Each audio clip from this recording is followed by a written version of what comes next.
The New Orleans Saints defense has the blueprint, the personnel, and the scheme necessary to limit the Jacksonville Jaguars offense. We got all that and a little bit of lagniappe for you on today's episode of Locked On Saints. You are Locked On Saints, your daily New Orleans Saints podcast. Part of the Locked On Podcast Network, your team every day.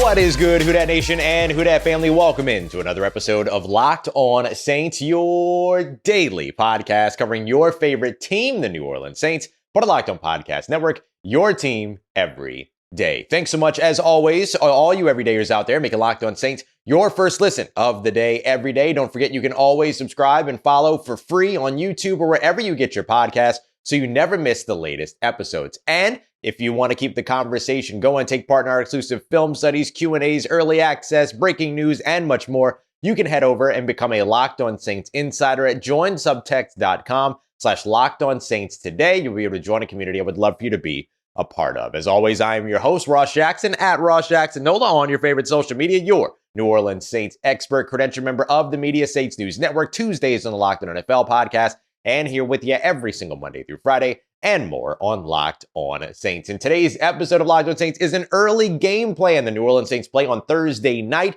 So here we are for our Wednesday episode, the day before game day, getting you ready with everything that you need before this matchup. Make sure you come back tomorrow as well for Crossover Thursday with Tony Wiggins. On today's episode, we're going to be taking a look at how no matter who's playing quarterback for the Jacksonville Jaguars, the Jaguars are tough and are an opponent that needs to be respected going into this game. We're also going to be taking a look at where the New Orleans Saints go next on offense. And to kick it all off, the New Orleans Saints have actually everything they need over on the defensive side to limit the Jacksonville Jaguars, whether or not Trevor Lawrence is in at quarterback. And if you're looking for the blueprint for it, and if you're looking for what the New Orleans Saints should be watching over the course of this weekend in terms of how to limit that offense, it all comes down to a team that plays a very similar scheme to the New Orleans Saints over on the defensive side. That's the Kansas City Chiefs. Kansas City Chiefs and the Jacksonville Jaguars locked horns earlier on this season, and the Kansas City Chiefs walked away from that win on a 17-9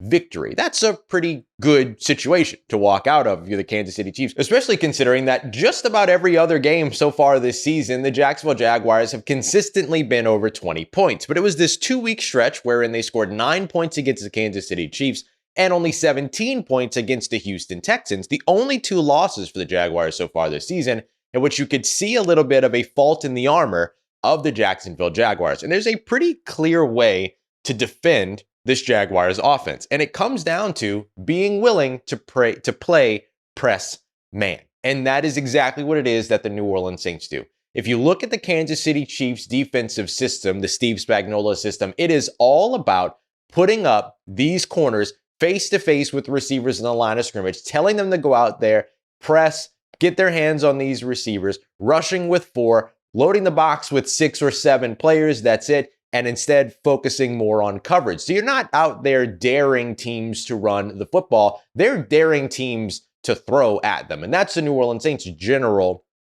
sort of attitude as well. They want to eliminate the run game, so you have to throw at their secondary. And the Saints are very comfortable with that. So if you look at some of the things that the Kansas City Chiefs did, they're going to sound very familiar to what the New Orleans Saints do. You're going to see 4 down linemen rushing with 4 down linemen. You're going to see a lot of stunts, twists, things like that. You're going to see press man on the outside, middle of the field coverage with 1 single high safety over the top, taking away the middle of the field. And then outside of that, man coverage on these pass catchers. And that has given Calvin Ridley, Evan Ingram, Christian Kirk, it's given these guys some issues so far this season. The other thing that you'll notice is that in the game against the Kansas City Chiefs, Trevor Lawrence was sacked 4 times. Not all of those sacks came from the defensive line winning immediately off the line of scrimmage. It came from coverage sacks over on the backside, the Trevor Lawrence having nowhere to go with the football, and then pressure closing in on him from the pocket there without giving him that alleyway to run. Now, did he still find ways to run? Absolutely. You're going to get that from Trevor Lawrence here and there. But that's not going to be the most consistent part of their game. They're going to want to pass the ball. The other thing that you look at is that the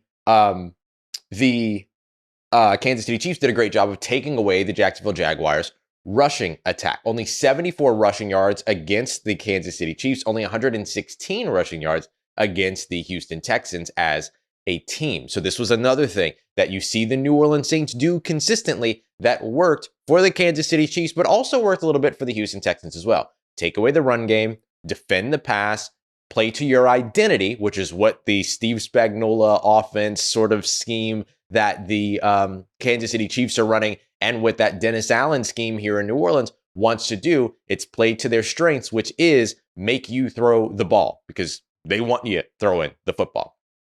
Two more keys here that you're watching, or not keys, but two more elements here that had an impact. Takeaways, you saw the Kansas City Chiefs actually lose the turnover battle, okay? So they actually turned the ball over 3 times, but took the ball away only once. But then you look at the Houston Texans win. Houston Texans took the ball away twice, did not give the ball away. So you want to play the cleaner side of that game where you saw the Houston Texans come up with 37 points. Now, they did have a 68-yard touchdown between C.J. Stroud and Tank Dell, and they were aided as well by a kick return touchdown. So you don't want to kind of rest your laurels on your ability to be able to score on special teams. But we have seen the Saints score on defense. We have seen the Saints score on special teams so far this year. If they get that help, that's great, but they have to be able to win even without that scoring. So that brings us to this last point that I want to look at, which is going to be all about limiting Calvin Ridley. And what has given Calvin Ridley trouble so far this year has been man coverage. That has been the thing that has irked him so far this season. You look at the 2 games and the 2 losses against the Kansas City Chiefs, as well as against the Houston Texans, and you see 2 catches, you see 3 catches, or 4 catches for 40 yards. You can see him be limited. And if you look at that Kansas City Chiefs game in particular, it was L'Jarius Sneed who matched up with Calvin Ridley on 5 separate targets, which goes to show you that he actually matched up on him quite a bit, but allowed only 2 catches in his coverage. That's got to be Marshawn Lattimore and or Paulson Adebo in this game. Whether or not they're going to shadow Calvin Ridley or whether or not they play sides is going to be a big decision for this matchup. But if you can keep Calvin Ridley's production down, this Jacksonville Jaguars offense has had trouble producing. So eliminate the run game, something you already know that the New Orleans Saints can do. Press man coverage. You already know that is a part of the New Orleans Saints' entire DNA on the defensive side. Pressure with the front 4, you want to see it, but the New Orleans Saints have one of the lowest pressure percentages in the NFL right now, 6th lowest in the league at just over 19%. So the pressure's got to tick up, and with only 13 sacks so far this season, they're about tied for number 23 in the NFL there, the highest being 24 in the NFL by 2 teams, by the way. So you want to see the defensive line pressure creep up, but pressure with the front 4 if they can get it, locking down on the outside, taking away the run game, and trying to limit their biggest playmaker at receiver. These are all things that are already the bread and butter of what the New Orleans Saints defense wants to be, has shown that it can be, and will need to be yet again if they want to limit the Jacksonville Jaguars on the offensive side, which may be key to winning this game because the New Orleans Saints offense has not been great so far this season, and to expect a turnaround in just 3 days is going to be a little bit of an ask. So what should you expect from the New Orleans Saints offense, and what should they be leaning on? We got that coming up for you as we continue on with today's episode of Locked On Saints, part of Locked On Podcast Network, your team every day. Today's episode of Locked On Saints brought to you by our friends at eBay Motors. Our friends at eBay Motors have teamed up with Locked On Fantasy Football host Vinny Iyer to bring you the best fantasy football advice each and every week all season long. So whether you're scouring the waiver wire, checking out your free agency pool, or getting ready for your daily draft, we're going to give you the players that are going to be the perfect fit for your lineup. So let's check out who Vinny Iyer has selected as this week's eBay's Guaranteed Fit fantasy pick of the week. And this is one of my absolute favorites because this was a big time draft darling of mine. It is Pittsburgh Steelers wide receiver George Pickens. He has gotten further and further locked in as the second-year wide receiver for the Steelers before their Week 6 bye, hooking up with second-year quarterback Kenny Pickett for 6 catches, 130 yards, and a big-time touchdown. He also added a rush for 16 yards as well, which goes to show you that Pickens is all around being trusted to make plays by his team and by his quarterback. Pickens' physical talent as well as being a whole part of this, and his team's reliance on him, his size, and his field stretching ability make him a great option for you for maybe the next couple of weeks. Vinny Iyer of Locked On Fantasy Football and Michelle Majuk as well are going to help you win your fantasy football league. And eBay Motors knows that a fantasy football championship team is all about players being the perfect fit, and the same goes for your vehicle. With over 122 million parts and accessories for your number one ride or die, you can make sure that your ride stays running smoothly. Brake lights, brake kits, LED headlights, whether you're looking for a roof rack, bumpers, whatever you need, eBay Motors has it. And with eBay's guaranteed fit, it's guaranteed to fit your ride the first time, every time, or your money back. Plus, at these prices, you're burning rubber, not cash. So keep your ride or die alive today by visiting ebaymotors.com. eBay guaranteed fit available only to U.S. customers. Eligible items only. Exclusions apply. All right, family, continuing on with today's episode of Locked On Saints. Thanks again, as always, making us your first listen of the day every day. Don't forget, Locked On NFL kickoff here on Locked On Saints, as well as every NFL channel across Locked On. They'll be recapping the Thursday night game. If you want more opinions than just mine, of course, we'll be live after the game for our live postcast from the Superdome floor as well. So make sure you're checking them out. It's going to be 1 p.m. Central here on Locked On Saints on Friday. And any other Locked On NFL channel. All right, so as we take a look here next about how the New Orleans Saints offense needs to match up against this Jacksonville Jaguars defense if they want to get anything going, there's two things to know before we get started. The first of which is that the Jacksonville Jaguars have a major strength, but the New Orleans Saints have a major weakness when it comes to defense versus offensive matchup there.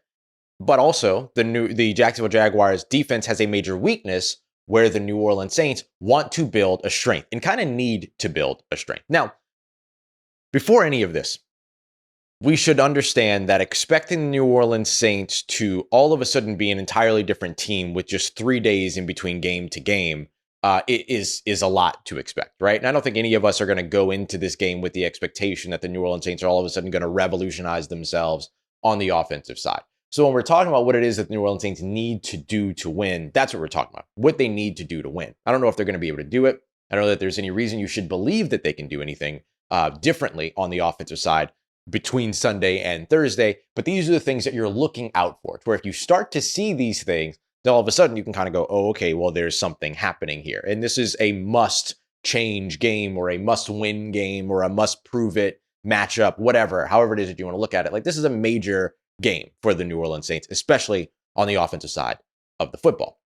Because even if decisions aren't made about play calling, offensive system, whatever it might be, between this game and kind of that mini bye before they head to Indianapolis, this game could be the one that ends up kind of defining what next offseason looks like. So this becomes a really important game one way or another.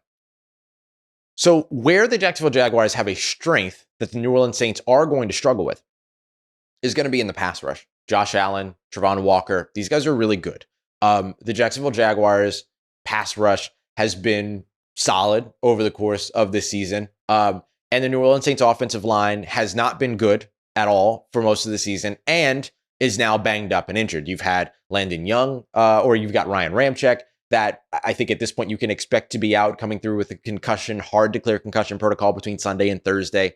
James Hurst is dealing with an injury. Landon Young is dealing with an injury. I highlight Landon Young. I know that he's not a starter, but he's the immediate backup behind Ryan Ramczyk at right tackle. So without your new starting left tackle and without your starting right tackle, but also without your backup right tackle, where do you go here? So you're probably going to be seeing some first-time starters at different positions on the New Orleans Saints offensive line for the second week in a row. Remember, last week you had Max Garcia as a first-time starter in this system and James Hurst as a first-time starter for this year over on the left side of the line. Now, you might see a new starter at left tackle, depending upon how the Saints feel about Trevor Penning, and you might have to see a new starter at right tackle, depending upon what depth is available behind Ryan Ramczyk, which right now isn't a lot. So you're probably going to have to go to Cam Irving there, who's a first-round draft pick, formerly, all of that, but he's somebody that hasn't played in the system before. At left tackle, we'll see, do they go back to Trevor Penning, or did you like Max Garcia enough last week that you put Andrus Peat out at left tackle? We'll see how the New Orleans Saints go about it, but it's going to be another patchwork offensive line.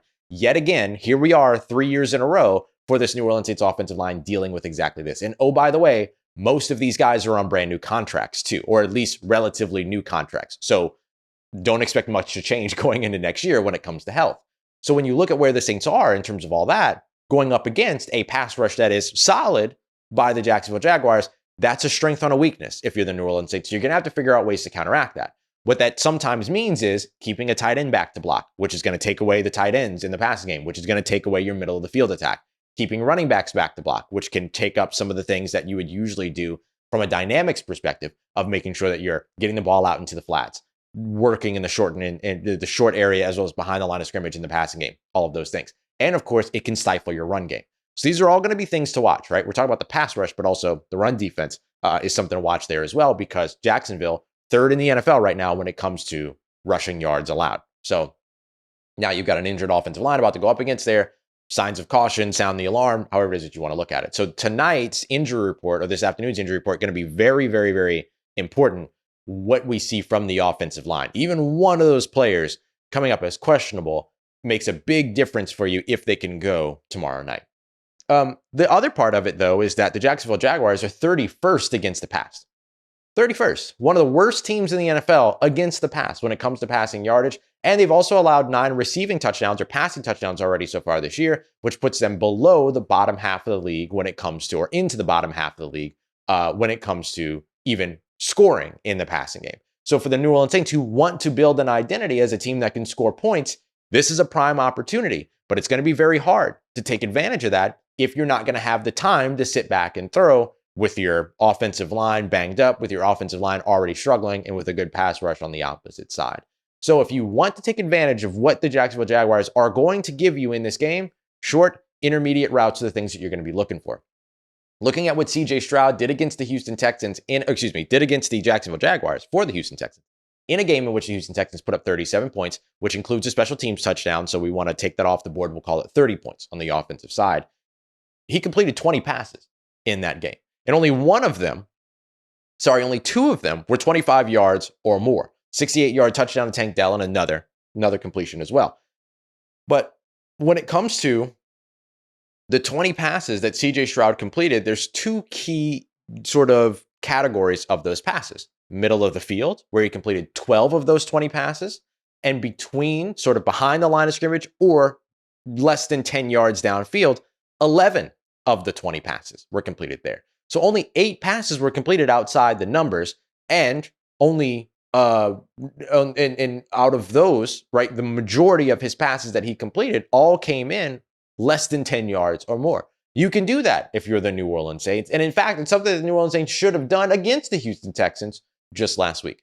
So if Derek Carr and the New Orleans Saints offense can attack the middle of the field, not rely on the deep ball so much, know the routes that they're supposed to be running, and run those routes to an effect where they're able to take advantage of attacking the middle of the field, then all of a sudden this New Orleans Saints offense could be in a much better place. Motion, play action, all those things are great. All those things are fine, and all those things you also want to see incorporated. We haven't seen the New Orleans Saints really tick up in terms of their incorporation. 26% when it came to motion last week, 8 play action passes last week. Neither of those is a big boost from what they've done in the weeks prior. So if that's just who the New Orleans Saints are going to be, and are not going to change from that, and they're not going to introduce more motion, that's fine. They're not going to introduce more play action. That's fine. That's a decision that they're going to have to make. But if they're not going to do that, they need to at least attack the middle of the field and take what the defense is giving them. And there should be no excuse for that in this game, because the Jacksonville Jaguars habitually give up the middle of the field and give up passes within 10 yards, which means you can matriculate the ball down the field. Now, you got to get a little bit of a run game going to help you complement some of these things. Don't get me wrong, and that's going to be tough against the Jacksonville Jaguars defense. But as it's been shown, you can rush for under 100 yards and still beat this team. You look at what the Houston Texans did. They rushed for under 100 yards, threw for only 280, scored 30 points on offense, 37 points as a whole against this Jacksonville Jaguars team. The New Orleans Saints can get it done. Will they? We'll find out tomorrow night. Coming up next, we're going to be taking a look at the Jacksonville Jaguars just as a whole, because regardless of who's playing quarterback, Trevor Lawrence or otherwise, this team is going to be a test, and a big test, and a good test for the New Orleans Saints. A little bit different than what they've experienced so far. I got that coming up for you as we continue on and wrap up today's episode of Locked On Saints, part of Locked On Podcast Network, your team every day. This show is sponsored by BetterHelp. BetterHelp Therapy Online has been awesome for me. I hope that it can be awesome for you as well. I grew up in a generation that, kind of shuns therapy, has a stigma around therapy. We're kind of catching up, right? We're kind of getting it and everything like that. But I kind of grew up away from that. So this is a recent discovery for me within the past 3 years or so. But I can see the major benefits from it already in terms of just being able to allow my mind to be my friend. Sometimes your brain kind of gets in the way, intrusive thoughts, self-doubts, negative self-talk, all of these other things. This is all stuff that a therapist can help with. And you're dealing with licensed therapists here when it comes to BetterHelp. You don't have to deal with traffic, waiting rooms, any of that other stuff. It's awesome. So I highly recommend it. If you are thinking about trying therapy out, this is the way to go. It's through BetterHelp. So make your brain your friend with BetterHelp. Visit betterhelp.com/lockedon today to save 10% off of your first month. That's BetterHelp, HELP.com/lockedon. Let's get it, Who Dat Nation. Wrapping up today's episode of Locked On Saints with a quick look at the Jacksonville Jaguars. Whether it's Trevor Lawrence or CJ Beathard, the New Orleans Saints are going to experience a challenge against this Jacksonville Jaguars team, not just on the offensive side, but the defensive side as well. Appreciate all you everydayers out there making Locked On Saints your first listen of the day every day. Obviously, Trevor Lawrence is the best quarterback that the New Orleans Saints are going to have played throughout this season, right? Bryce Young hasn't necessarily cut it. Baker Mayfield looked good against the New Orleans Saints, but he's not Trevor Lawrence. CJ Stroud looked good last week, but the Saints defense actually stood up pretty well to him. So this is a good test for the New Orleans Saints defense. And maybe the next best quarterback that they're going to go up against. And this isn't being sarcastic. I mean, over the last 17 games this guy has played, he has been absolutely phenomenal. And that's Jared Goff, right? Later on this season, they're going to be going up against the Detroit Lions, the potential Jamal Williams revenge game there. And the thing that I want to highlight here is that this is a good barometer for where the New Orleans Saints defense really is. You know, they played their best offense that they've played in terms of the league rankings last week against the Houston Texans and did a really solid job against them. They struggled in the first half, but really, you know, they had us in the first half, but but the second half they really, buckled down and I'll say a light version of Cam Jordan's phrase of the week so far, got their stuff together. And so I think that once all of that happened, you kind of saw, okay, well, this is the New Orleans Saints defense that we thought that it could be. And they've been impressive so far. The New Orleans Saints defense was a team that since 2008, particularly when it comes to the run game, has been 2018, particularly when it comes to the run game, has been top 5, top 3 in some seasons against the run. Last year, they had this big time drop off where they hit number 24 in the NFL. They were 24th in the NFL against the run, which was kind of unheard of for the New Orleans Saints defense. And then Ryan Nielsen departed this offseason. And Ryan Nielsen I highlight because he showed up in 2017. And all of a sudden, when he was a defensive line coach for the New Orleans Saints, you saw the way that the Saints run defense kind of stood up and became one of the most fearsome units in the NFL when it came to that area of the game. Well, he moved to co-defensive coordinator last year, in addition to still being the defensive line coach. And you saw the drop off on the run game. So there was a little bit of concern of whether or not once Ryan Nielsen left as a whole, if that drop off would continue. Well, right now they're top 10 in the NFL, number 9 when it comes to versus teams when it comes to rushing yards. And so I think when you look at what the Jacksonville Jaguars want to bring into this game, they're going to want to run the ball. They haven't been a super successful rush offense. They've been a massively successful rush defense, but their big thing is what they can do through the air. And they've got weapons, right? Calvin Ridley. They've got weapons like Christian Kirk. They've got weapons like Evan Ingram at tight end. I mean, they have a lot of weapons. And then now you add in like Travis Etienne and what this, and Trevor Lawrence himself and what he can do with his legs, assuming that he plays, which at this point, I assume that he's going to play. He was at practice on Tuesday with a brace on his left knee, but also mentioned that he feels really good and that he's feeling much better that day. We'll see where he is later on today, but it seems likely that Trevor Lawrence is going to play. So this is a good measure and a good test for this New Orleans Saints defense to really figure out what you have in this unit. Can they continue and stand up against the best quarterback that they're going to play, a playoff level quarterback, which is what you're trying to do if you're the New Orleans Saints. And I know it's kind of crazy to even mention playoffs right now with the way that the Saints have played over on the offensive side of the football. But if you want to know if your defense is ready in case you get there, here's a good barometer for that. The other piece is that the Saints offense, which desperately needs to get going. I mean, it's inexcusable to be here going into week 7 and wondering if the Saints have an offense with all the talent that they have on that offensive side of the football. And I don't care who you want to blame it on, right? Like you can blame it on play calling. You can blame it on Dennis Allen. You can blame it on Derek Carr. You can blame it on the receivers. You can blame it on execution. You can blame it on whatever, right? Like everybody shares a fault to it. Somebody tried to get me to put percentages on, okay, where would I put the blame? And I said, well, how many things are you blaming? They named 5 things. And so I said, well, okay, well, 20% to each of those things. Everyone's at fault. And and that's the reason why this New Orleans Saints offense has not been good, because if only one thing was at fault, they would have fixed it already. But because there are several things at fault, you could add in the offensive line to this equation as well. And when I add in the offensive line, I mean adding in the offensive line because of poor performance, but also adding into the offensive line health in the way that that will end up impacting moving forward throughout this year. All that's fine, right? Throw a dart, and you'll find a reason why the New Orleans Saints offense is struggling. But going up against the Jacksonville Jaguars gives them a 31st ranked passing defense to try to catch a rhythm against, but a top tier defensive line to try to catch that rhythm against as well. So it's a little bit of a caveat, or it's a little bit of a catch-22 almost, to where you have this really, really bad passing defense in terms of a secondary, although Andre Sisco is outstanding.